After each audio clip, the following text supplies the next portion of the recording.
à phải chia lưới lưới ai chiên mà muối thứ bảy có cứ sạch con cái hai rồi có đồ tiểu chiều phu dài ngon chả mông chạy ổ chua phấn thó nhà chị và tay xin ớt phận kho phật phật chặt bó gì hai năm mất chiên có cứ sạch con cái hai rồi hai sát hồ cứ sạch mò mò không nó chọt thêm nhiều liêu tắc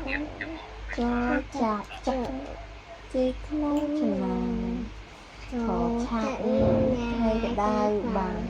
chuột trên chén trầu chim chọn treo trúc treo con câm như nhỏ nhân không sống là đỏ đâm rơi đâm họ thọ đai bỏng thọ ta ni đều đinh bạc ta thọ tìm ra thọ ra nì nó nai em nó rì ta môi nhí ạ sa to thâu thâu đặt ca teo cười tia tia bó sò theo thôn ai đỏ tụ bon to mèo cứ miệng bỏ bay lấy ai nặng kho bạc tặng